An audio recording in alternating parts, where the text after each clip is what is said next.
Snow dusted the ancient stones of St. Bartholomew's Church like powdered sugar on a Christmas cake, and the village of Little Wickham had turned out in its finest for Christmas Eve service. Miss Jane Marple settled into her customary pew, third from the front on the right, where she could observe both the congregation and the chancel with equal clarity. Her small hands, encased in darned woolen gloves, held a worn prayer book, but her sharp blue eyes were already cataloguing the familiar faces around her. The Reverend Julian Ashworth stood at the church door, greeting his parishioners with the gentle warmth that had endeared him to the village for 23 years. This would be his final Christmas sermon before retirement, a fact that had been discussed at length over tea tables and garden gates for weeks. His wife, Margaret, arranged holly and ivy with practiced efficiency, though Miss Marple noticed a certain brittleness in her movements, as if she were holding herself together through sheer force of will. Colonel Weatherby occupied his usual position in the front pew, his military bearing intact despite his 70-odd years. Behind him sat the Pemberton family, Dr. Richard Pemberton, the village's newest resident and physician, his wife Claire, and their teenage son Michael, who kept glancing nervously toward the door as if planning an escape.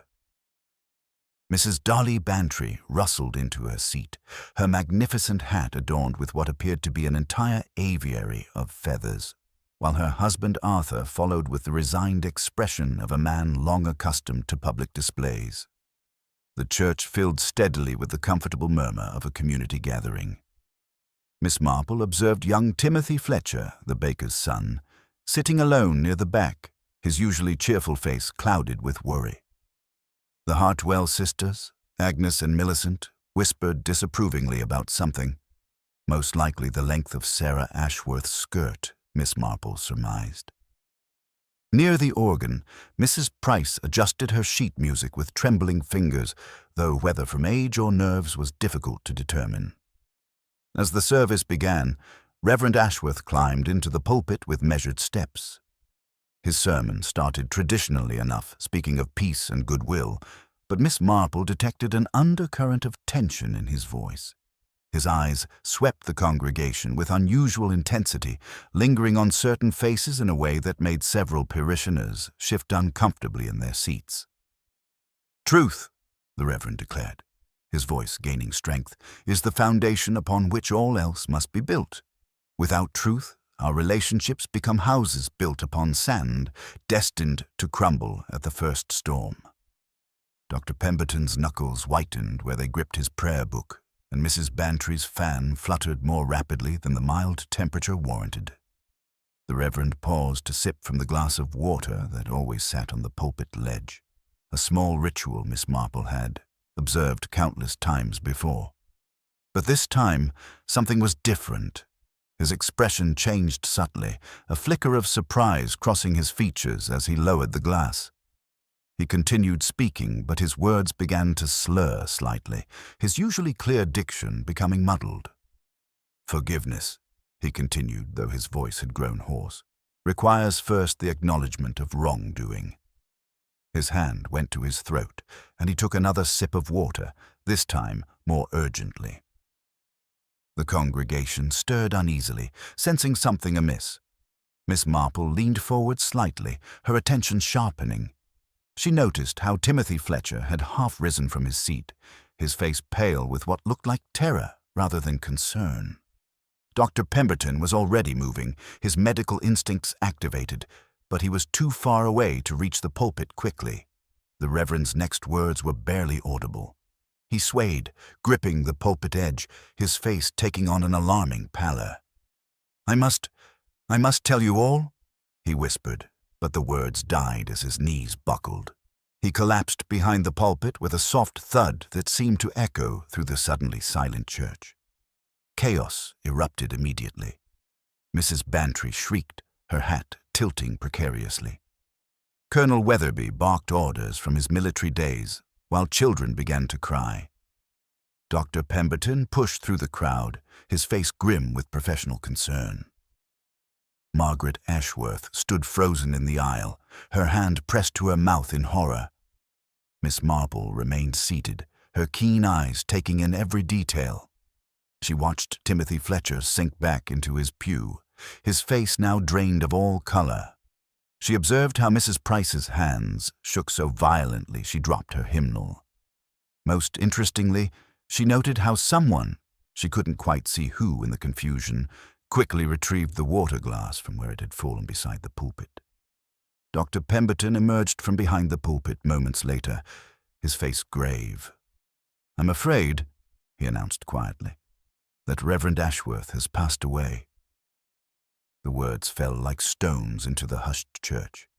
Several women began to weep, and the colonel muttered something about "damn shame" under his breath.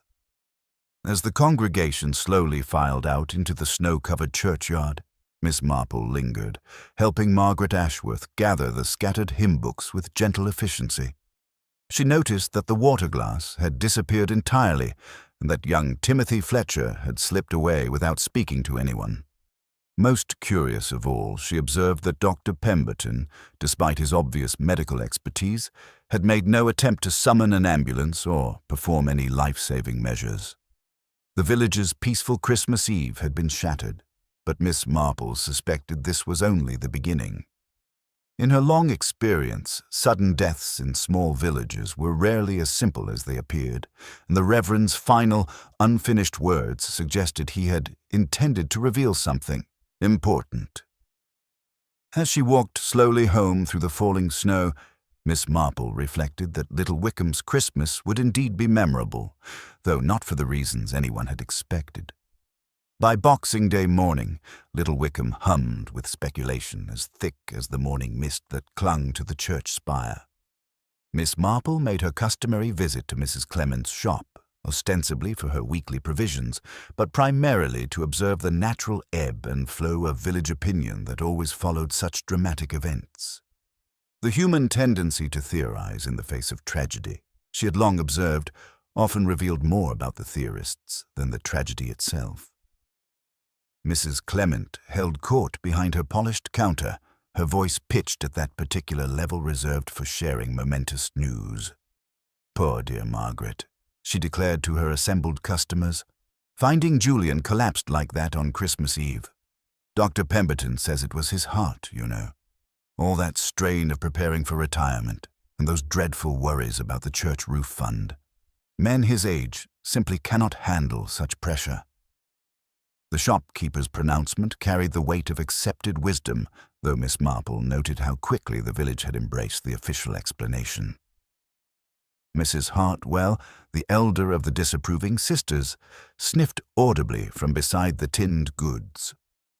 "I always maintained Julian worked far too hard, all those late nights in his study, poring over parish matters. Margaret should have insisted he slow down years ago." Her tone suggested that wives who failed to properly manage their husbands bore some responsibility for the consequences. Colonel Weatherby, who had arrived seeking his morning newspaper, cleared his throat with military authority. "Nonsense, Agnes. The Reverend was fit as a fiddle. Saw him just last week chopping wood for the church hall, strong as an ox. This heart business doesn't sit right with me at all." His weathered face bore the expression of a man accustomed to having his tactical assessments taken seriously, but Mrs. Clement merely clucked sympathetically while continuing to arrange her display. The shop bell chimed as young Timothy Fletcher appeared briefly in the doorway, his face still bearing that haunted expression Miss Marple had noted during the service. Mrs. Clement called out cheerfully, "Morning, Timothy. Terrible business about the Reverend, wasn't it?"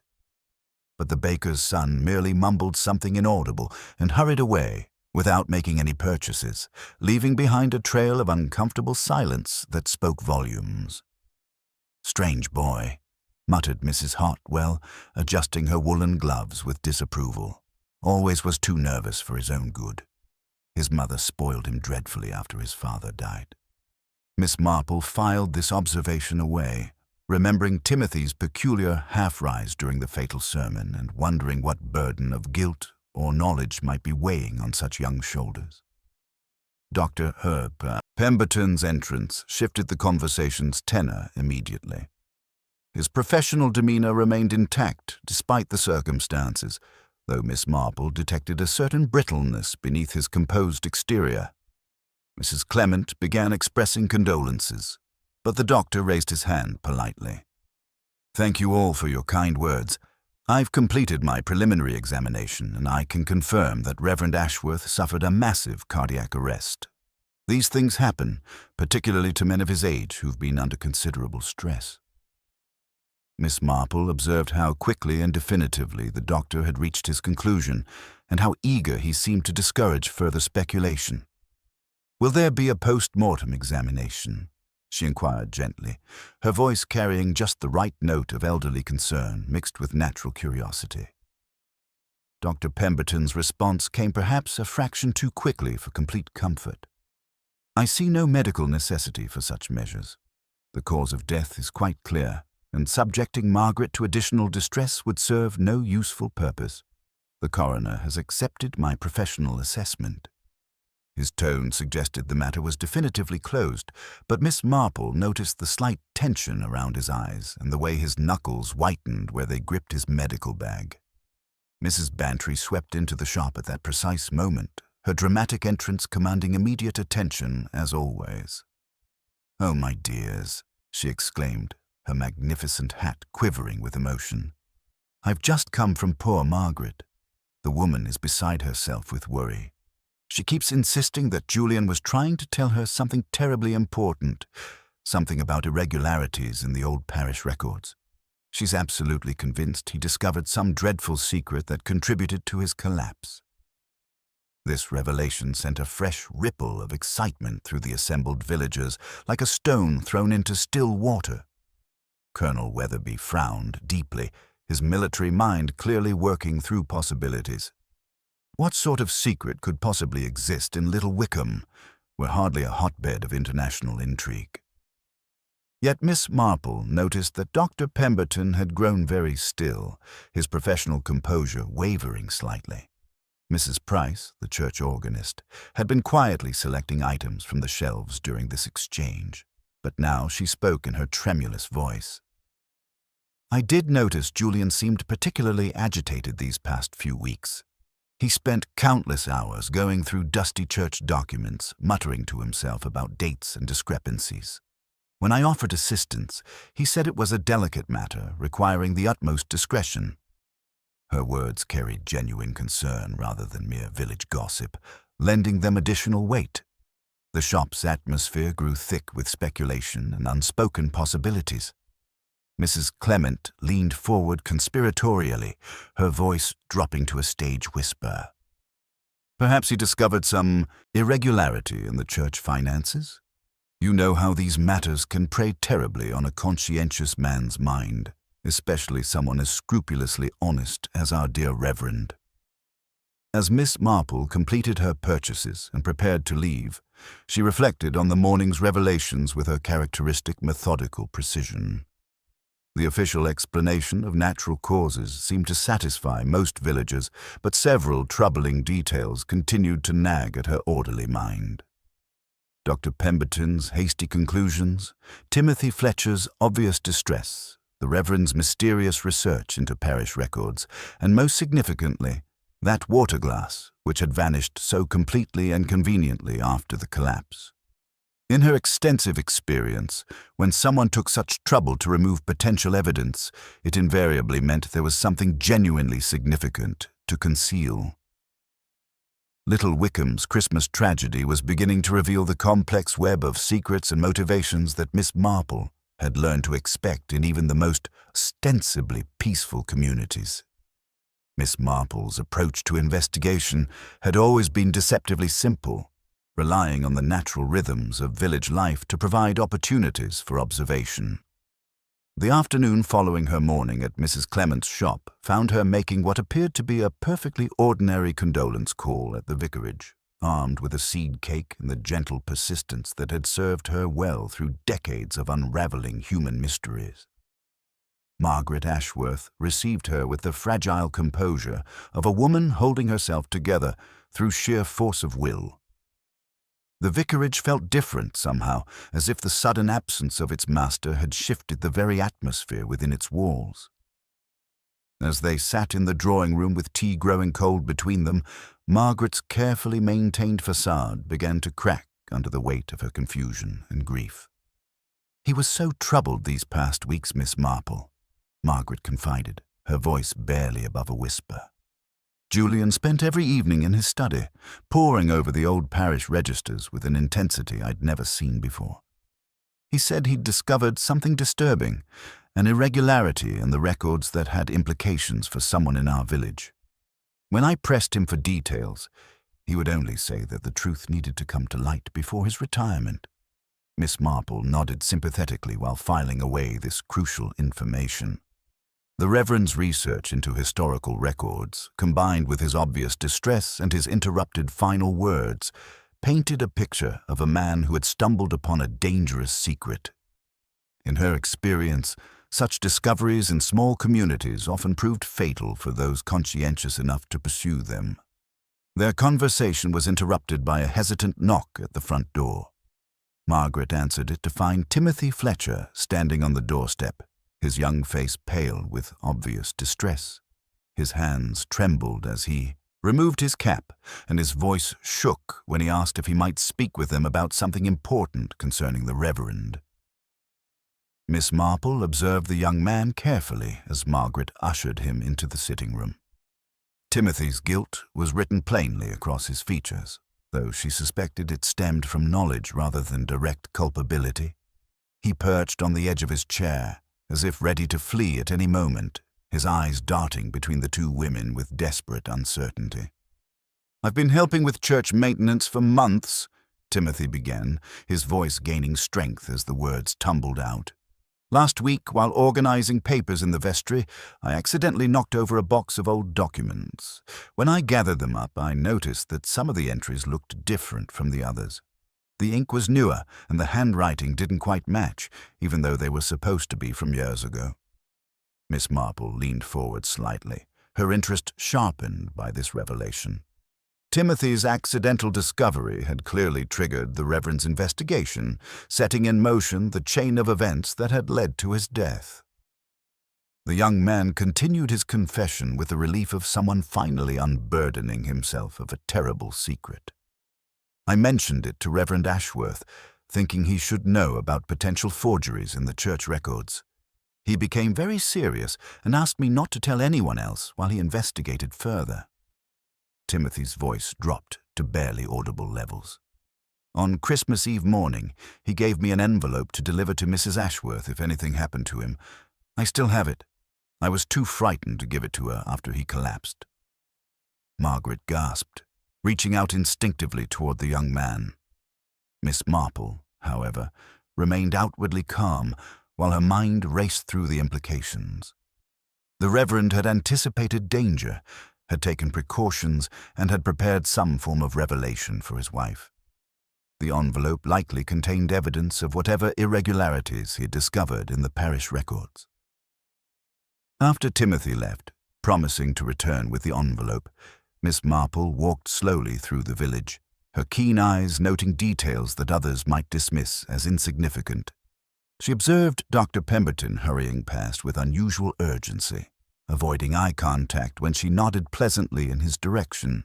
His earlier insistence on natural causes and his refusal to consider a post-mortem examination took on new significance in light of Timothy's revelations. At the church, she paused to examine the pulpit where the Reverend had collapsed. The wooden ledge bore faint traces of recent cleaning, and she noticed that the usual water glass was conspicuously absent. Someone had taken considerable trouble to remove what might have been crucial evidence, suggesting that the Reverend's death was far from the simple cardiac episode Dr. Pemberton had proclaimed. The pattern was becoming clearer with each passing hour. The Reverend had discovered falsified entries in the parish records, entries that implicated someone currently living in Little Wickham. His investigation had led to a confrontation, either direct or implied, with the person responsible for the forgeries. That individual, faced with exposure and potential ruin, had taken desperate measures to silence the one person who could reveal their secret. As evening shadows lengthened across the village green, Miss Marple reflected on the human capacity for deception and the lengths to which people would go to protect themselves from the consequences of past actions. The peaceful facade of Little Wickham concealed currents of fear, guilt, and desperation that had ultimately proved fatal for one honest man who had simply tried to set the record straight. The missing water glass, Timothy's envelope, and the altered parish records were pieces of a puzzle that was slowly revealing its shape. Tomorrow would bring new revelations, but tonight Miss Marple was content to sit by her fire and consider the web of relationships and secrets that bound this seemingly tranquil community together. Inspector Harold Craddock arrived from the county seat that morning, bringing with him the methodical efficiency of provincial police work and an understandable preference for straightforward explanations over village intrigue. Miss Marple observed his arrival from her cottage window, noting the careful way he examined the church exterior before entering and the brief conversation he held with Dr. Pemberton near the lych gate. Their body language suggested mutual understanding rather than interrogation, which struck her as curious given the circumstances. The inspector established his temporary headquarters in the parish hall, where the lingering scent of Christmas evergreens provided an incongruous backdrop to his official inquiries. His first interviews followed predictable patterns, with villagers eager to share their theories about the Reverend's sudden demise. Mrs. Clement arrived early, armed with her comprehensive knowledge of village finances and a particular theory she was anxious to share.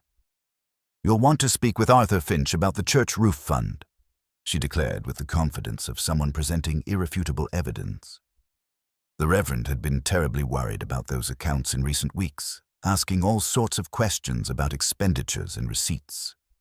"Mr. Finch has been acting quite strangely lately, and his timber business hasn't been doing well at all."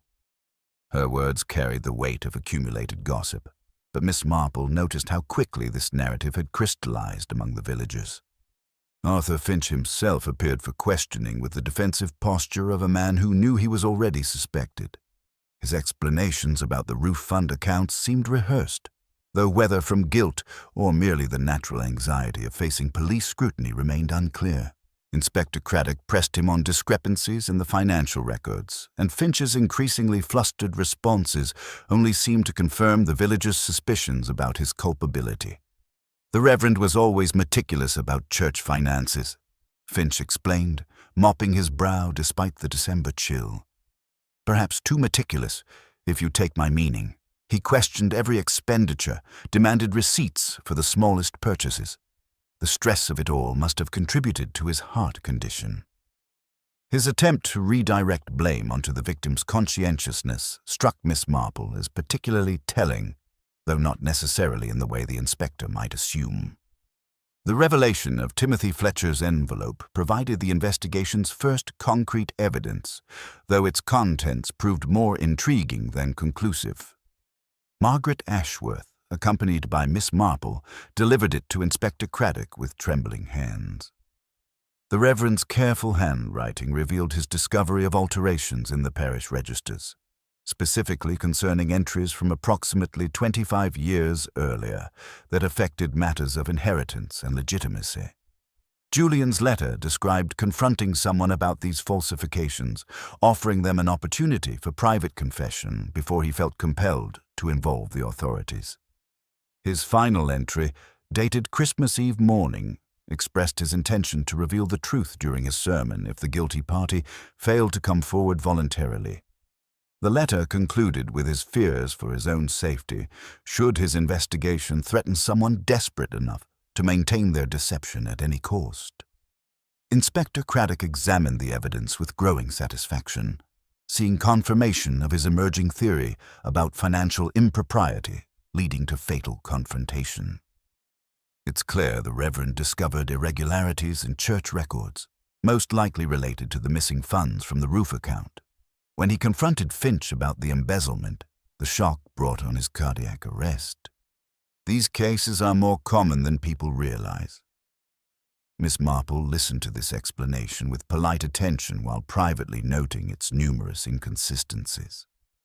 The Reverend's letter spoke of inheritance and legitimacy, issues rather than simple theft, and the careful preparation of his final message suggested anticipation of deliberate harm rather than accidental death during a heated discussion. Most significantly, the inspector's theory failed to account for the missing water glass or Dr. Pemberton's unusual haste in certifying natural causes. As the day progressed, additional interviews revealed the complex web of relationships and secrets that characterized any small community. Mrs. Price, questioned about her knowledge of church administration, displayed obvious nervousness when asked about access to the parish registers. Her long history of volunteer work had given her intimate familiarity with the church's record-keeping systems, including knowledge of where keys were kept and when the building was typically unoccupied. Dr. Pemberton, interviewed again about his medical assessment, maintained his professional composure while subtly reinforcing the natural causes explanation. Heart attacks can be sudden and devastating, particularly in men of the Reverend's age who've been under considerable stress. I saw no indication of external factors that would warrant further investigation. His certainty seemed designed to discourage additional scrutiny, though Miss Marple wondered whether this stemmed from medical confidence or other motivations entirely. The villagers' collective relief at having an obvious suspect in Arthur Finch was palpable, allowing them to process their grief without confronting more disturbing possibilities about deliberate murder in their midst. Colonel Weatherby declared himself satisfied with the financial motive, while the Hartwell sisters found vindication for their long-standing suspicions about Finch's character. Even Mrs. Bantry, despite her love of dramatic narratives, seemed content with embezzlement as sufficient explanation for the tragedy. Miss Marple, however, remained unconvinced by the emerging consensus. Her decades of observing human nature had taught her that the most obvious explanations often concealed more complex truths, and that people's eagerness to accept convenient theories frequently blinded them to contradictory evidence. The Reverend's final, desperate attempt to speak, the carefully removed water glass, and the specific nature of his discoveries all pointed toward a more calculated crime than anyone seemed willing to consider. As evening approached and Inspector Craddock prepared his preliminary report, Miss Marple reflected on the investigation's direction with growing concern. The focus on financial motives and obvious suspects was allowing the real murderer to remain hidden among the very people eager to see the case closed quickly and quietly. The morning after Reverend Ashworth's funeral brought Miss Marple to the church with the unhurried purpose of someone genuinely concerned with tidying loose ends. The service had been well attended, she reflected, noting how Inspector Craddock's presence had seemed to reassure the villagers that justice was proceeding along proper channels toward Arthur Finch. Yet something in the collective relief troubled her. The eagerness with which people embraced simple explanations often blinded them to more complex truths lurking beneath the surface. She found the church empty save for old Ned Parsons, the verger, who was gathering the last funeral flowers with arthritic deliberation. His gratitude for her offer to help with the vestry was touching, though Miss Marple's true interest lay in examining the scene of the crime with the methodical attention it deserved. As they worked together, she noticed details that others had overlooked in their haste to restore normalcy to the sacred space. The vestry table held a small glass jug, its surface bearing a faint cloudiness that suggested recent use. Beside it lay a folded paper doily, seemingly innocent until Miss Marple turned it toward the light and discovered a pale crescent mark, the ghost of a lipstick print in coral rather than crimson. The observation struck her as significant, particularly when combined with the lingering sweetness in the air that reminded her unpleasantly of almond essence, though far more concentrated than any Christmas confection would require. Her inquiries about the usual arrangements for the Reverend's pulpit water revealed an interesting deviation from established routine. Ned explained that young Sarah typically handled this task, but on Christmas Eve, Mrs. Claire Pemberton had volunteered when the glass was discovered missing from its usual place. The doctor's wife had been conveniently positioned near the vestry tap, he recalled, and had insisted it was no trouble at all to fill and place the glass herself. As Miss Marple continued her careful examination, she discovered something even more telling near the church porch. A fragment of what appeared to be a prescription pad, torn hastily and bearing only partial lettering in Dr. Pemberton's distinctive handwriting. The visible letters spelled "Digi" before the paper's ragged edge cut off the remainder, but Miss Marple's extensive reading had familiarized her with various medicinal compounds. Digitalis, derived from foxglove plants, was commonly prescribed for heart conditions in controlled doses, but became lethal when administered in larger quantities. Most significantly, it would cause symptoms remarkably similar to cardiac arrest, while remaining virtually undetectable in a cursory examination. This discovery transformed her understanding of the Reverend's death entirely.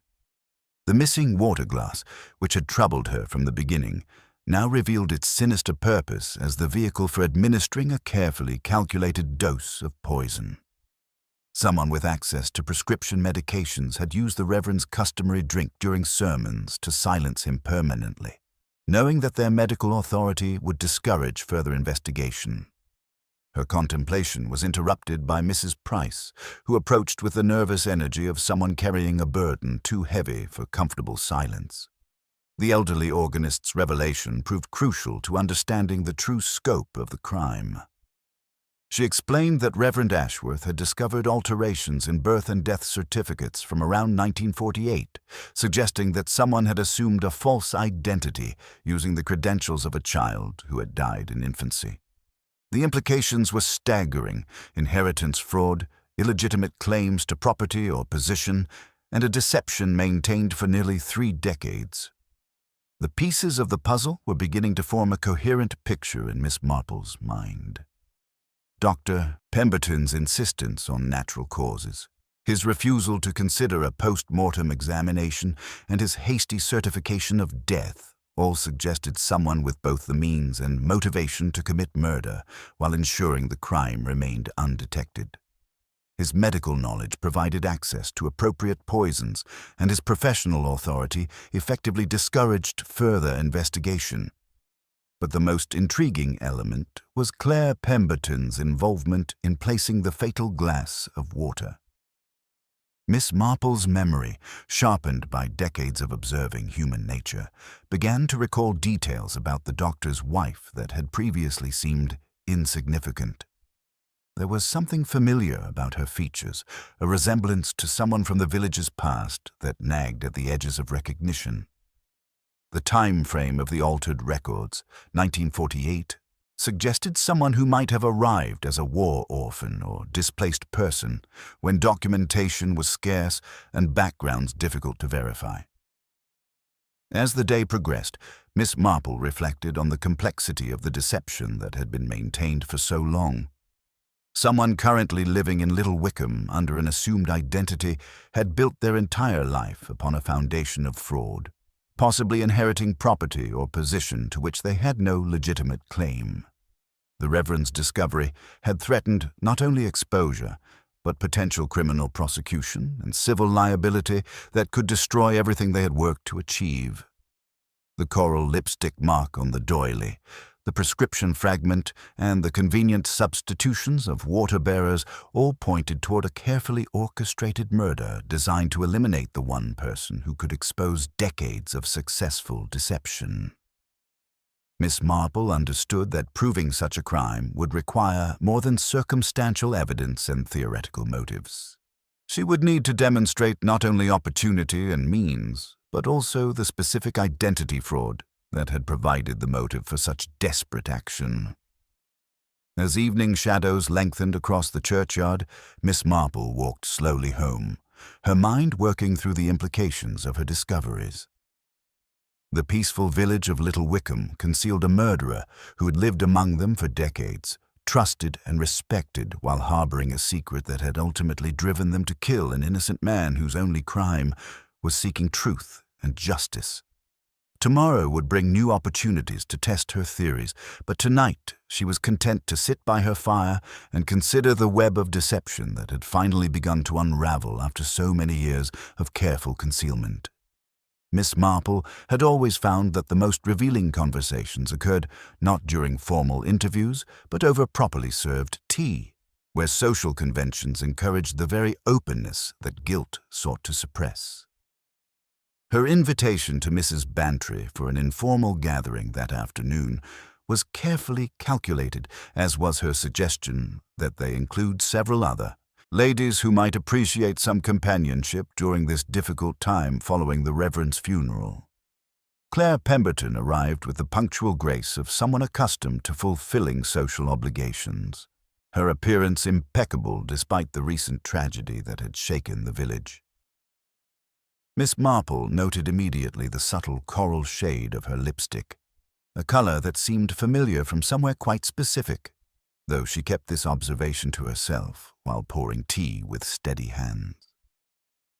Mrs. Price joined them shortly after, still carrying the subdued air of someone deeply affected by the loss of a respected friend, while young Sarah Ashworth completed their small circle with obvious reluctance. The conversation flowed naturally around the usual topics of village concern, but Miss Marple guided it with the gentle skill of someone who understood that people revealed their secrets most readily when they believed themselves to be discussing something else entirely. When Mrs. Bantry mentioned the difficulties of maintaining proper church arrangements during such upheaval, Sarah immediately grew defensive about her usual responsibilities. "I always prepared the Reverend's water glass," she insisted, her voice carrying a note of wounded pride. "It was my particular duty for months, and I never once forgot or made any mistake. But on Christmas Eve, the glass simply wasn't in its usual place when I went to fill it." Her fingers twisted nervously in her lap as she spoke, and Miss Marple observed how Claire's teacup remained perfectly steady, despite the implicit accusation in Sarah's words. Claire responded with practiced composure, her smile warm and understanding. "Of course, dear Sarah. No one questions your dedication. I simply noticed the confusion and thought I might help by fetching a glass from the vestry. It seemed the natural thing to do, given my husband's position in the community." Her explanation was reasonable and delivered with just the right mixture of modesty and civic responsibility. Yet Miss Marple detected something rehearsed in its perfection. The discussion turned to the Reverend's recent preoccupations with historical research, a topic that seemed to create subtle tension around the tea table. Mrs. Price, with her intimate knowledge of church administration, provided the most illuminating details about his discoveries in the parish registers. Julian was particularly troubled by inconsistencies in records from around 1948, she explained, her elderly voice carrying the authority of someone who had witnessed decades of village history. He mentioned alterations in birth and death certificates that suggested someone had assumed a false identity using the credentials of a child who had died during the war. Miss Marple watched Claire carefully during this revelation, noting how her composed expression never wavered, even as her fingers tightened almost imperceptibly around her teacup. The reaction was so subtle that anyone not specifically observing for such signs might have missed it entirely. But Miss Marple had spent decades studying the small betrayals that guilt could not entirely suppress. Her own contribution to the conversation was deliberately casual, mentioning her recent visit to Dr. Pemberton's surgery for advice about a neighbor's rheumatism. "Such a well-organized practice," she observed pleasantly. "Dr. Pemberton was most helpful in explaining various medications, though I must confess some of the names are quite beyond me. Digitalis, I believe he mentioned, derived from foxglove plants. Fascinating how something so beautiful in a garden can be so potent in medical applications." Claire's response came perhaps a fraction too quickly for complete naturalness. "Richard rarely discusses his medical work at home. I'm afraid I know very little about such technical matters." Yet Miss Marple had noticed how her hand moved instinctively toward her mouth at the mention of digitalis, a gesture that suggested familiarity despite her claimed ignorance. The afternoon's most significant revelation came through Mrs. Price's exceptional memory for village genealogy and her access to historical church records. She mentioned discovering among the wartime documents a photograph of evacuee children who had arrived in Little Wickham during 1948, including a young girl named Claire Whitmore, who had been taken in by the Henderson family after losing her entire family in London bombing raids. The Hendersons were such good people, Mrs. Price reflected sadly. They treated that poor orphaned child as their own daughter, and when they passed away in the early 70s, she inherited everything: the house, the land, even the commercial properties in the village centre. Quite a substantial estate, really, which allowed her to make a very comfortable life for herself. Miss Marple observed Claire's reaction to this historical recounting with particular interest. While her expression remained appropriately sympathetic to the tragic story being related, there was something in her stillness that suggested more than casual attention to details about inheritance and property transfer. As the gathering concluded and the ladies prepared to depart, Miss Marple made one final, seemingly innocent observation. "I do hope young Michael Pemberton is managing well during this difficult time. Sensitive boys often take community tragedies quite hard, and he seemed particularly distressed at church on Christmas Eve." She paused delicately before adding, "Children sometimes notice things that adults miss, don't they? Their perspective can be quite revealing." Claire's farewell was as gracious as her arrival, but Miss Marple detected a new tension in her manner, a subtle shift that suggested the afternoon's conversation had not been as innocuous as it might have appeared. As she watched the doctor's wife walk away down the village lane, Miss Marple reflected on the complex web of deception that was slowly revealing itself. The pieces were falling into place with disturbing clarity. The assumed identity of a war orphan, the substantial inheritance that had funded a comfortable life, the careful maintenance of a false persona for nearly 3 decades, and finally, the desperate measures taken to silence the one person who had discovered the truth. Little Wickham's peaceful facade concealed a murderer who had lived among them for years, trusted and respected while harboring a secret that had ultimately driven her to kill an innocent man whose only crime was seeking justice and truth. The morning after Miss Marple's carefully orchestrated tea gathering brought news that sent ripples of fresh alarm through Little Wickham's already unsettled community. Timothy Fletcher had vanished during the night, leaving behind only an open bedroom window and a hastily scrawled note that read simply, "I cannot tell them what I know. It's too dangerous." His mother's discovery of the empty bed had prompted immediate panic, and by dawn, the entire village was buzzing with theories about the young man's mysterious disappearance. Miss Marple received the news from Mrs. Fletcher herself, who arrived at the cottage door with tears streaming down her weathered cheeks and her hands trembling with maternal terror. The woman's distress was genuine and heartbreaking, but Miss Marple detected something else beneath the surface, a relief that suggested Timothy's silence might protect him from dangers his mother could only guess at. The boy's note spoke of knowledge rather than guilt, confirming Miss Marple's growing suspicion that he had witnessed something crucial on Christmas Eve that someone was desperate to keep hidden. Inspector Craddock's response to Timothy's disappearance followed predictable patterns, immediately incorporating this development into his existing theory about Arthur Finch's guilt. The boy was obviously frightened by Finch's threats, he declared with the satisfaction of someone whose conclusions were being validated by events. "This disappearance proves that our suspect has escalated his efforts to silence witnesses. We'll have Finch in custody before nightfall." His confidence remained unshaken despite the growing evidence that pointed in entirely different directions. The discovery that transformed Miss Marple's suspicions into near certainty came through young Michael Pemberton, who appeared at her door that afternoon with the desperate courage of someone who could no longer bear the weight of terrible knowledge. His 16-year-old face bore the haggard expression of sleepless nights and moral anguish, and his confession emerged in halting fragments that painted a devastating picture of family complicity in murder. "I helped Father with the water glass on Christmas Eve," Michael whispered, his voice barely audible as he struggled with loyalty and conscience. "He told me it had lipstick on it and needed cleaning, but When I brought it to him at the vestry sink, he took it from me and added something from a small brown bottle before I could rinse it. He said I should go immediately because the service was starting, and I obeyed without question. The boy's words carried the weight of dawning understanding about his unwitting participation in the Reverend's murder. Michael's revelations continued with heartbreaking precision, describing his mother's increasingly erratic behavior in recent weeks and his accidental discovery of documents hidden in her writing desk.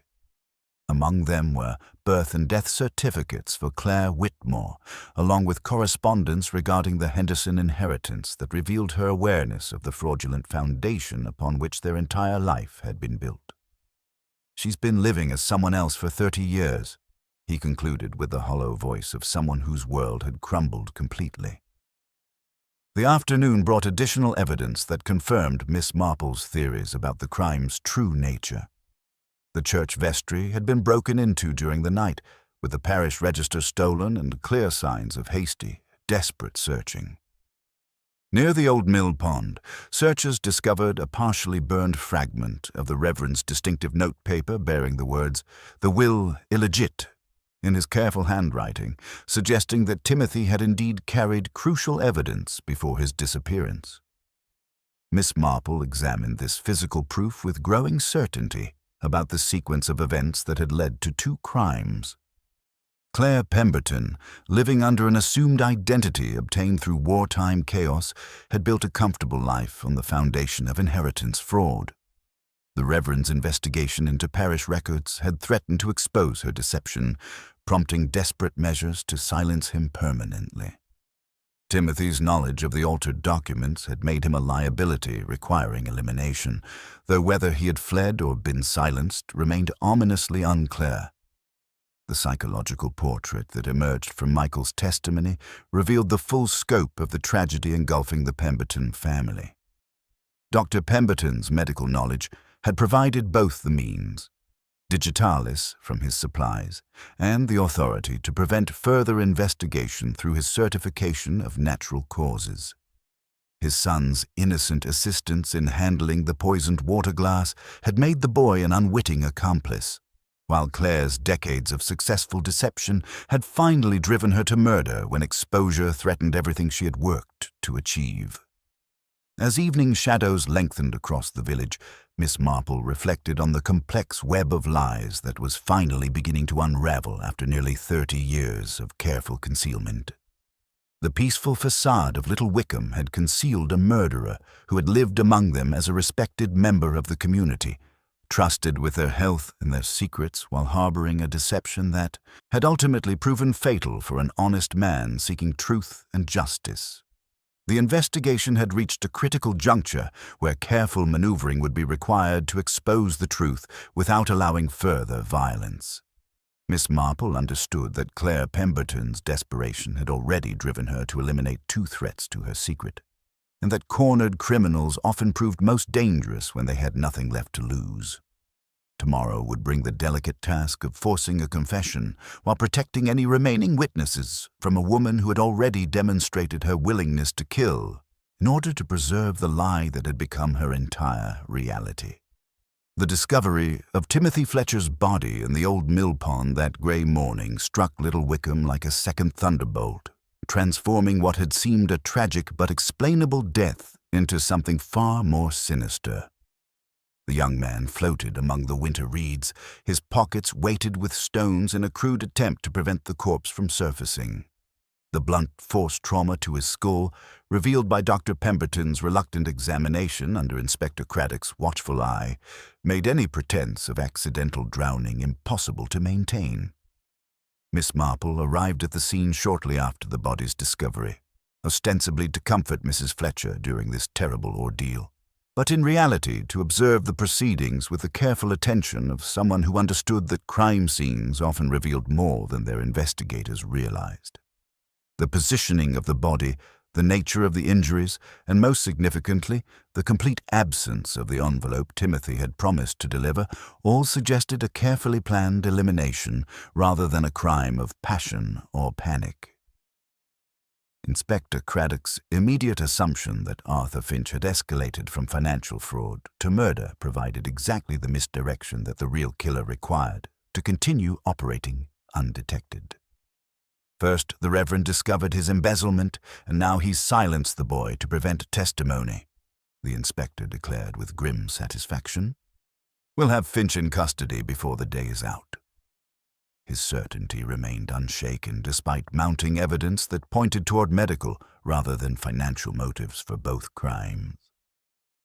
The morning's most devastating revelation came through young Michael Pemberton, who appeared at Miss Marple's cottage with tear-stained cheeks and the hollow expression of someone whose moral universe had collapsed entirely. His confession about the previous evening's events painted a harrowing picture of family complicity in covering up murder. Mother sent me to bed early last night, claiming she needed to visit Mrs. Price about church arrangements, Michael whispered, his voice cracking under the weight of terrible knowledge. But I heard her leave the house much later, and when she returned near midnight, her shoes were muddy and her coat was damp. She burned something in the kitchen fire that smelled like paper, and this morning she seemed almost relieved when we heard about Timothy's death. Miss Marple's gentle questioning revealed additional details that confirmed her theories about the crime's interconnected nature. Michael had overheard heated discussions between his parents about protecting the family's future and cleaning up loose ends, conversations that had taken on sinister new meaning after Timothy's disappearance. His mother's behavior had grown increasingly erratic, alternating between manic cheerfulness and periods of dark brooding that suggested someone operating under enormous psychological pressure. The afternoon brought Miss Marple the opportunity she had been carefully orchestrating. A seemingly chance encounter with Claire Pemberton near the church lich gate. Their meeting provided the perfect setting for the kind of seemingly innocent conversation that often proved most revealing when conducted between two intelligent women who understood each other's true purposes. Claire's composure remained impressive despite the mounting pressure of police investigation and community speculation.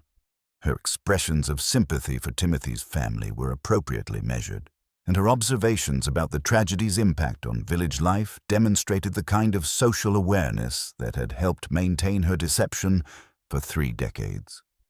Yet Miss Marple detected subtle changes in her manner, a brittleness beneath the polish, a watchfulness in her eyes that suggested constant calculation of threats and opportunities. "Such a troubled young man," Claire observed with practiced sympathy. His mother mentioned that he'd been having nightmares since Christmas Eve, claiming he'd seen something terrible at the church. Guilt can drive sensitive souls to desperate measures, particularly when they've been involved in activities they know are wrong. Her attempt to redirect suspicion toward the victim struck Miss Marple as particularly telling, revealing both her awareness of Timothy's knowledge and her willingness to defame the dead to protect herself. The conversation's most significant moment came when Miss Marple mentioned her recent research into wartime evacuation records, ostensibly to help the Historical Society with their upcoming exhibition about the village's role in caring for displaced children. Claire's reaction was so subtle that anyone not specifically watching for it might have missed the slight stiffening of her posture and the momentary pause before her response. "How fascinating that such records still exist," Claire replied with carefully modulated interest. "I imagine many of those poor children went on to build new lives for themselves, far from the tragedies that had displaced them originally." Her words carried an undertone that suggested personal knowledge rather than general sympathy, and Miss Marple filed this observation away with growing certainty about her suspect's true identity. As their encounter concluded, Miss Marple reflected on the psychological portrait that was emerging from her observations and Michael's testimony. Claire Pemberton had successfully maintained a false identity for nearly 30 years, building a respectable life on the foundation of inheritance fraud, while carefully concealing her true origins. The Reverend's investigation had threatened to expose not only her deception, but also the substantial financial benefits she'd obtained through assuming a dead child's identity. The progression from fraud to murder followed a logical pattern that Miss Marple had observed in other cases where long-maintained deceptions were threatened with exposure. Claire's first killing had been carefully planned and executed using her husband's medical knowledge and authority, while Timothy's death showed signs of increasing desperation and diminishing caution. The killer was beginning to make mistakes that would ultimately lead to her exposure, but Miss Marple understood that cornered criminals often proved most dangerous when they had nothing left to lose and everything to protect through violence. Miss Marple's invitation to an informal evening gathering at Margaret Ashworth's request was extended with the gentle precision of someone who understood that the most effective traps were those that appeared to be acts of kindness. The ostensible purpose was to discuss arrangements for a memorial service honoring both Reverend Ashworth and poor Timothy Fletcher, but Miss Marple's true intention was far more calculated. She had learned through decades of observation that guilt, when properly pressured, would eventually betray itself through the small gestures that conscious control could not entirely suppress. The vicarage drawing room provided the perfect setting for her purposes, its familiar comfort encouraging the kind of unguarded conversation that formal police interviews could never achieve. Margaret Ashworth, still fragile from her recent losses, welcomed the company with pathetic gratitude. Mrs. Price arrived early, her organist's sense of duty compelling her attendance despite obvious nervousness about the evening's potential revelations. Colonel Weatherby appeared with military punctuality, while Mrs. Bantry swept in with her customary dramatic flair, immediately taking charge of the tea arrangements. Dr. and Mrs. Pemberton arrived together, their appearance of mutual support masking what Miss Marple suspected were deeper tensions within their marriage. Claire's composure remained impressive despite the mounting pressure of recent events, her social smile and appropriate expressions of sympathy revealing nothing of the desperation that must be consuming her. Yet Miss Marple's experienced eye detected subtle changes, a slight tremor in her hands when lifting her teacup, a tendency to speak more rapidly than usual, and most tellingly, the way her gaze darted toward the windows whenever sounds came from the darkened village beyond. Young Michael Pemberton accompanied his parents with obvious reluctance, his 16-year-old face bearing the haunted expression of someone carrying knowledge too terrible to share. His presence was crucial to Miss Marple's strategy, for she had observed that children often provided the most devastating testimony, simply by being unable to maintain the careful deceptions that adults had perfected over years of practice. The conversation began naturally enough, with expressions of grief and plans for appropriate memorials, but Miss Marple guided it with subtle skill toward the specific details that would test her suspect's psychological defenses. Poor Julian was so troubled in his final weeks, she observed gently, watching Claire's reaction with peripheral vision while appearing to focus on arranging biscuits on the serving plate. Margaret tells me he spent countless hours researching irregularities in the old parish records, particularly those concerning matters of inheritance and identity from the wartime period. Claire's response was perfectly controlled, expressing appropriate interest in historical accuracy while betraying nothing of the terror that such scrutiny must have inspired. Yet Miss Marple noticed how her breathing had become slightly more rapid and how her fingers had tightened around her teacup in a grip that suggested barely contained panic beneath her composed exterior. The evening's first crucial test came when Miss Marple produced the fragment of prescription paper she had discovered near the church vestry, now carefully preserved between sheets of tissue paper. Dr. Pemberton was most helpful when I consulted him about this curious find, she explained with deceptive casualness. He confirmed that the partial word digi almost certainly refers to digitalis, a heart medication that becomes quite dangerous in larger doses. Strange how it came to be torn and discarded so near the scene of Julian's collapse. The reaction was immediate and telling. Claire's carefully maintained composure flickered for just an instant, her pupils dilating slightly and her hand moving unconsciously toward her throat in a gesture that revealed both recognition and fear. Dr. Pemberton's own response was equally revealing. His medical bag, which had been resting casually beside his chair, was suddenly pulled closer with a protective gesture that suggested guilty knowledge. Mrs. Price, encouraged by Miss Marple's gentle questioning, began describing her memories of wartime evacuation records with the detailed precision that comes from years of meticulous record-keeping. Julian was particularly interested in discrepancies concerning a young evacuee named Claire Whitmore, who was officially registered as deceased shortly after arriving in Little Wickham.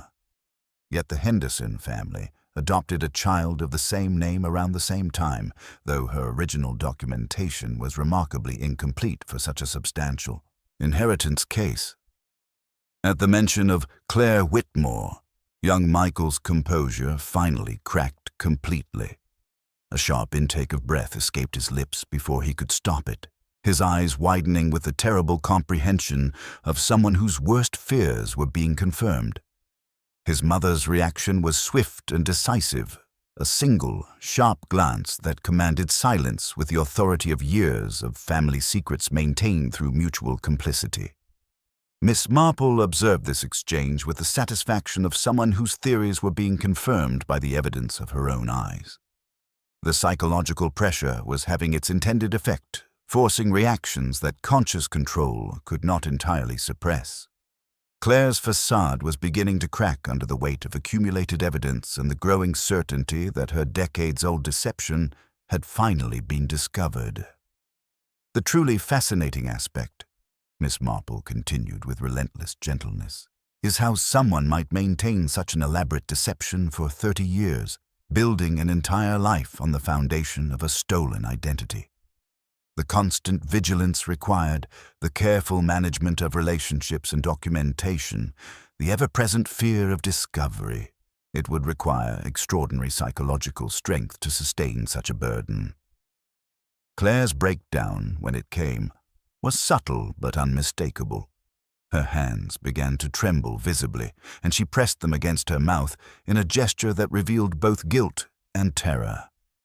"I don't understand what you're suggesting," she whispered, but her voice carried the hollow quality of someone whose lies had finally been exposed after decades of successful concealment. The room fell silent except for the gentle ticking of the mantel clock, each second marking the collapse of a carefully constructed world that had taken 30 years to build and mere minutes to destroy. The silence that followed Miss Marple's previous observations stretched through the vicarage drawing room like a held breath, each tick of the mantel clock marking the inexorable approach of truth that could no longer be contained. Claire Pemberton sat with the rigid stillness of someone whose carefully constructed world was crumbling beneath the weight of accumulated evidence, while her husband's medical bag seemed to have moved imperceptibly closer to his chair, as if seeking protection through proximity.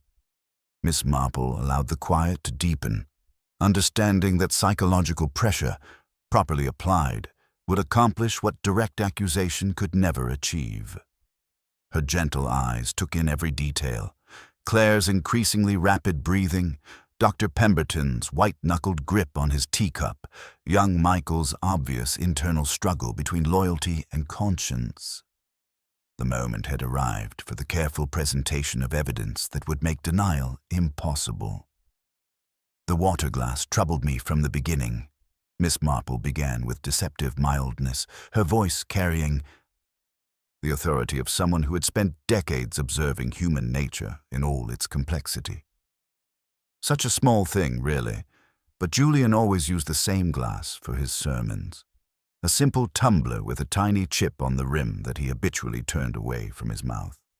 Yet in the confusion after his collapse, this familiar object simply vanished, and the pulpit ledge bore clear signs of hasty cleaning.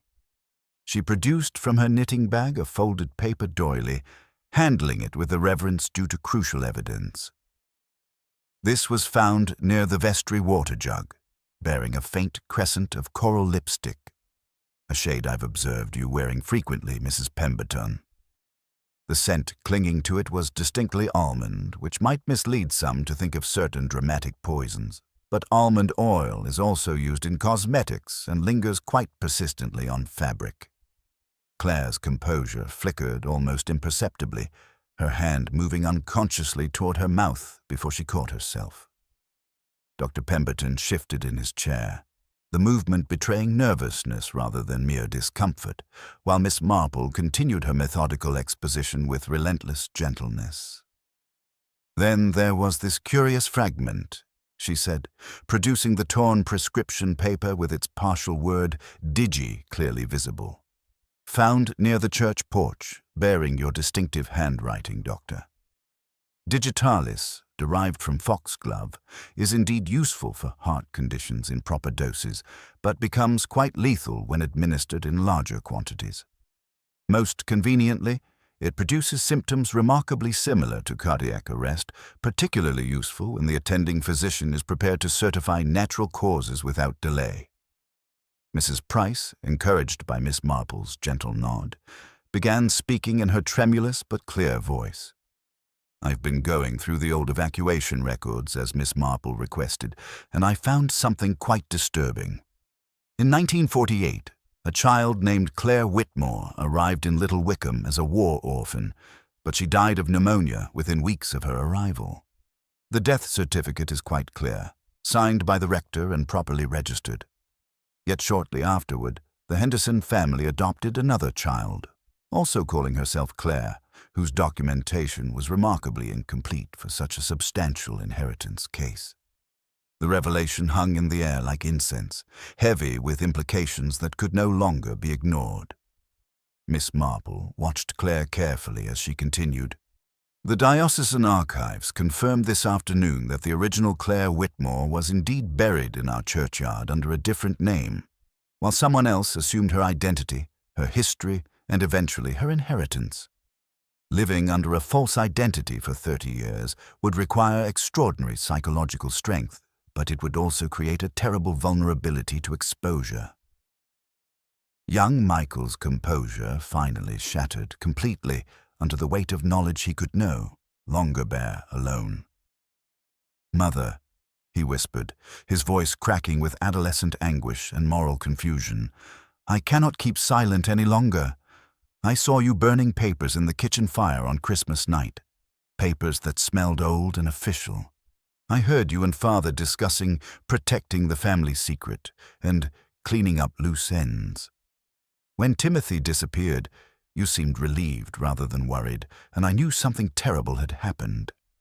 The boy's confession acted like a catalyst, triggering the complete collapse of Claire's carefully maintained facade. Her breathing became rapid and shallow. Her hands trembled visibly despite her attempts at control, and her eyes darted repeatedly toward the door as if calculating chances of escape that no longer existed. The burden must have been extraordinary, Miss Marple observed with genuine sympathy beneath her relentless logic. Living every day with the knowledge that discovery meant losing everything, the inheritance, the social position, the carefully constructed life built upon another child's tragedy. When Julian began investigating those old records, offering you a chance for private confession before involving the authorities, the terror must have been overwhelming." Claire Pemberton rose from her chair with jerky, uncontrolled movements, her face cycling through expressions of rage, terror, and desperate calculation before settling into something resembling resigned defeat.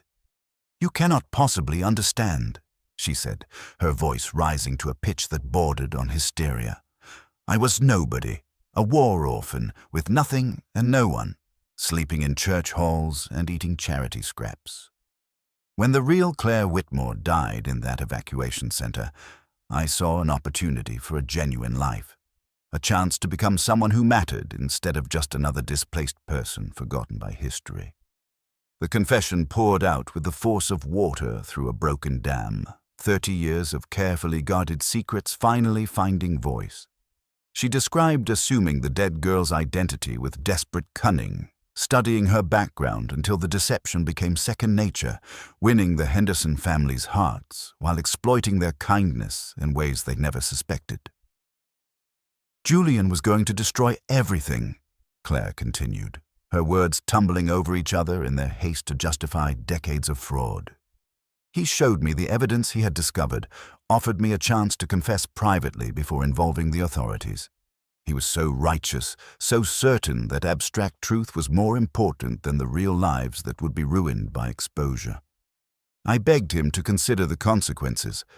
Michael's future, Richard's practice, the scandal that would consume innocent people who had done nothing wrong. Dr. Pemberton's role emerged through Claire's increasingly frantic explanations, his medical knowledge providing both the means and the authority to commit undetectable murder. Richard didn't understand. At first, she sobbed, her carefully maintained facade completely abandoned. I told him Julian was threatening to destroy us over a wartime misunderstanding, that we needed to prevent him from speaking until I could arrange a proper explanation. The digitalis was supposed to seem like divine intervention, a merciful heart attack that would spare everyone the trauma of public scandal. And Timothy Fletcher? Miss Marple's voice carried infinite sadness for the young life lost to protect a decades-old lie. Claire's description of the second murder revealed the calculated coldness that desperation had bred in her character. He had copies of the altered documents, evidence that could have supported Julian's accusations even after his death. I met him at the mill pond, promised him protection and compensation for his silence, but when he refused to destroy the papers, her voice broke with what might have been genuine remorse. He was just a boy, but he threatened everything we had built together. I couldn't let him destroy our family for the sake of records that were decades old. Inspector Craddock, summoned by Margaret Ashworth during the confession, arrived to find a broken woman surrounded by the wreckage of a life built entirely upon lies and maintained through murder. Dr. Pemberton's complicity ensured that both would face charges, while young Michael would carry the burden of his parents' crimes for the rest of his life. As the police led Claire away, Miss Marple reflected on the tragic irony of a life that had begun with wartime loss and ended with self-inflicted destruction. The desperate child who had stolen another's identity to escape poverty and abandonment had ultimately become a calculating killer who destroyed innocent lives to protect her stolen happiness. Little Wickham would long remember this Christmas as the season when their trust was shattered by the revelation that evil could wear the most familiar and trusted faces, hidden behind decades of careful deception and community respectability. The arrest of Claire and Dr. Pemberton sent reverberations through Little Wickham that would echo for months to come, transforming the village's understanding of itself in ways both profound and disturbing. Miss Marple remained at the vicarage until well past midnight, helping Margaret Ashworth process the devastating revelation that her husband's murder had been committed by people she had trusted implicitly for years. The widow's grief was compounded by a terrible sense of betrayal, knowing that the couple who had offered comfort during Julian's final weeks had been the very ones responsible for orchestrating his death. The following morning brought Inspector Craddock's methodical collection of evidence that would seal the case against both conspirators. The parish registers, recovered from a hastily concealed box in the Pembertons' garden shed, provided irrefutable documentation of the decades-long fraud. The search of Dr. Pemberton's surgery yielded the small brown bottle containing concentrated digitalis solution, its contents matching traces found in the vestry water jug. His medical records, though seemingly innocuous, revealed a pattern of legitimate digitalis prescriptions that had provided both cover for possessing the poison and intimate knowledge of its lethal effects when administered in larger doses. Inspector Craddock's final acknowledgement of Miss Marple's investigative contributions came with the grudging respect that provincial police typically accorded civilian interference that happened to produce correct results. His report would credit her local knowledge and observational skills, while carefully avoiding any suggestion that her methods had been superior to official procedures. A diplomatic fiction she accepted with characteristic grace, understanding that professional pride required such face-saving measures even in the aftermath of successful amateur detection. Arthur Finch's vindication provided perhaps the investigation's most poignant subplot. as the village struggled to make amends for their hasty suspicions about his character and finances. Colonel Weatherby, displaying the bluff contrition that military service had taught him, made a point of publicly shaking Finch's hand in the village square. The Hartwell sisters, after an agitated family conclave, left a carefully worded note of apology that might have been drafted by a solicitor. Mrs. Clement rearranged her display of sponge cakes into what she called a peace offering, though Finch accepted these gestures with the reserved dignity of a man who intended to remember how quickly suspicion had fallen upon him. The village's collective processing of trauma centered around Mrs. Clement's shop, which became an unofficial headquarters for working through their shared disbelief and gradually identifying warning signs they had missed or dismissed. Mrs. Bantry, despite her usual love of dramatic narratives, found herself genuinely shaken by the proximity of such calculated evil to her daily life. "To think I served tea to that woman countless times," she confided to Miss Marple. "She discussed parish matters with such apparent sincerity, even volunteered for the Christmas bazaar. How does someone maintain such complete deception for 30 years while harboring such terrible secrets?" Young Michael Pemberton's situation presented the most heartbreaking aspect of the entire tragedy.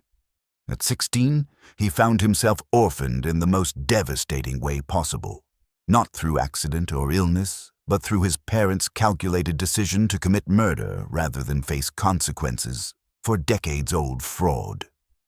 Arrangements were made for him to live with an uncle in Exeter after providing crucial testimony during his parents' trial, though the psychological burden of testifying against his own family would require years of careful counseling and support. Margaret Ashworth discovered among Julian's papers the fair copy of his final, undelivered sermon, annotated in his careful handwriting. It spoke of truth as a daily duty, like sweeping a hearth, and of kindness as truth's necessary companion rather than its enemy. She wept when showing it to Miss Marple, not with bitterness but with the aching gratitude people sometimes feel toward pain that has been given meaning.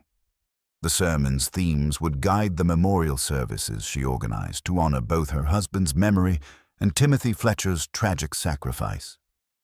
Mrs. Price, whose meticulous memory and access to church records had proven invaluable to the investigation, found herself transformed by the experience. No longer the nervous, trembling organist who had questioned her own observations, she spoke with newfound confidence about her role in uncovering the truth. The village's perception of Timothy Fletcher underwent a similar transformation.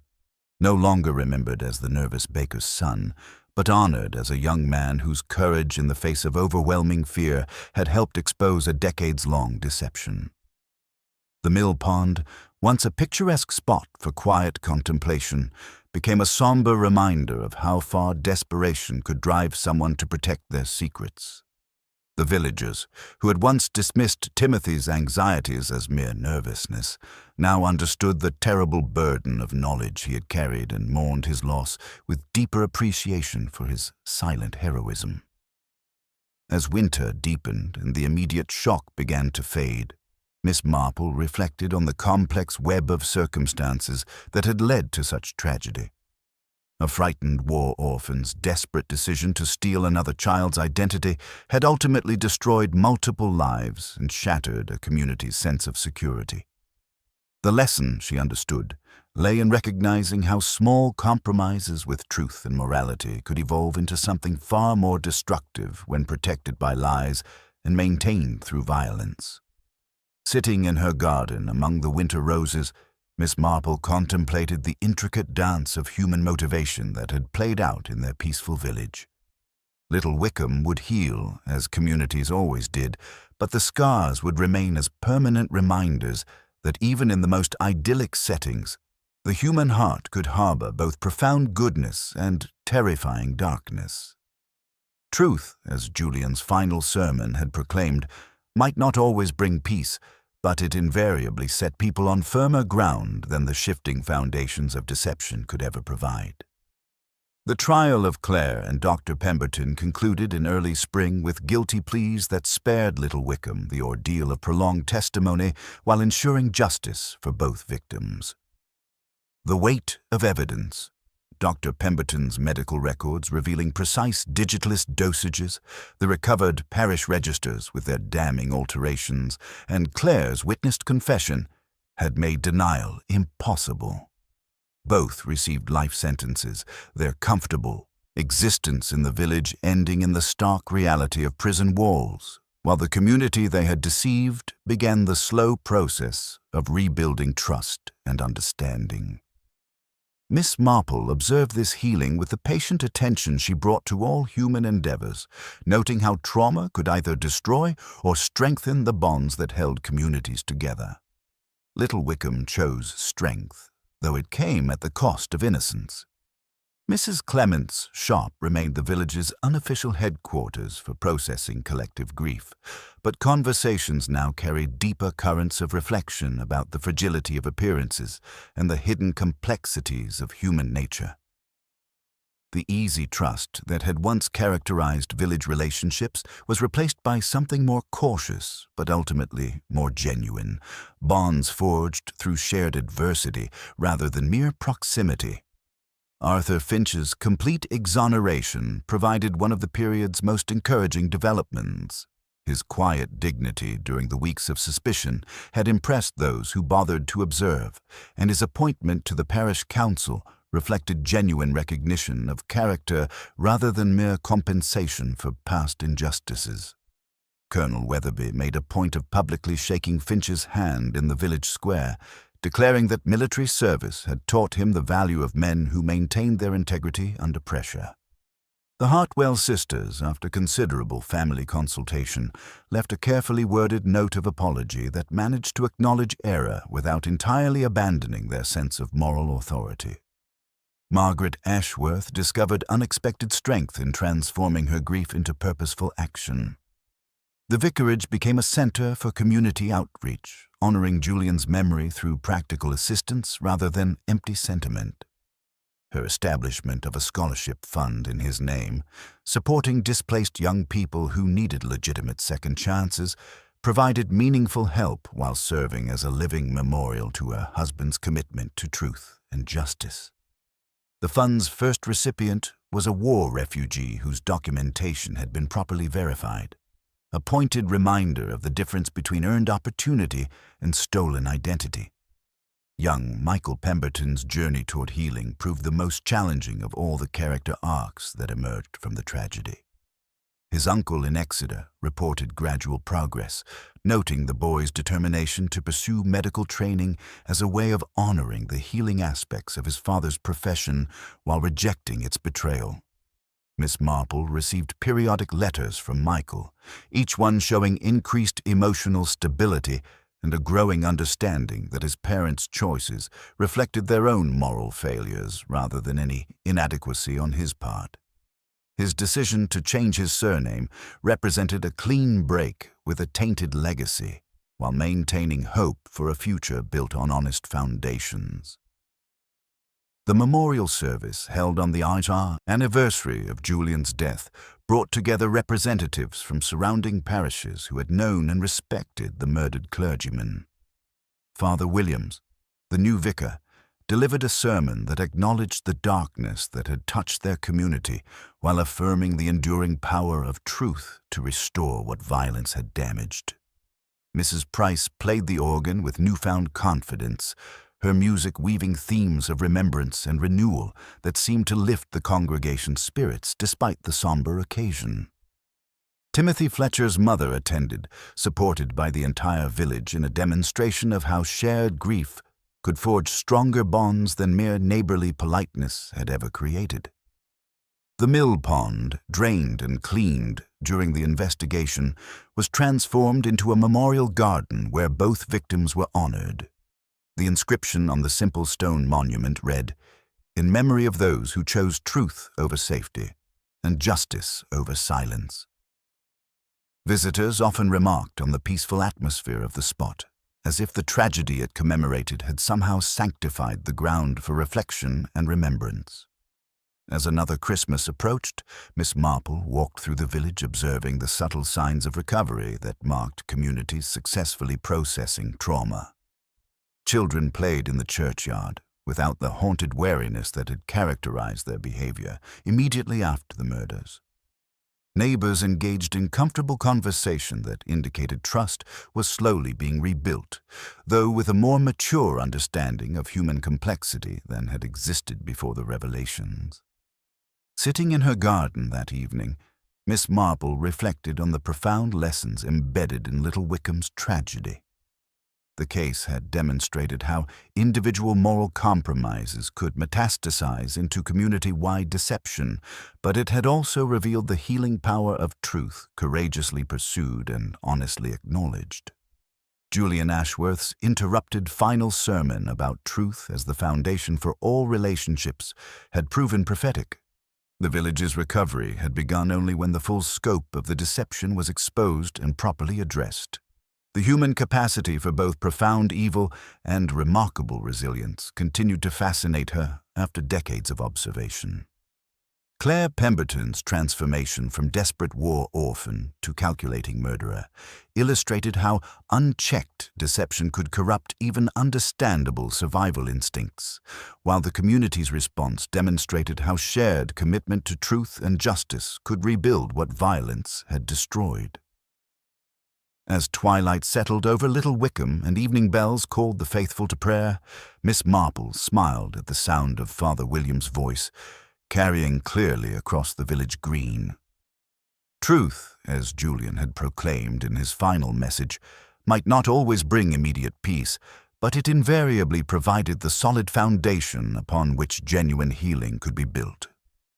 Little Wickham would remember this Christmas as the season when their innocence was lost, but Miss Marple preferred to think of it as the time when their community discovered its true strength, not in avoiding difficult truths, but in facing them with courage, compassion, and an unshakable commitment to justice for both the living and the dead.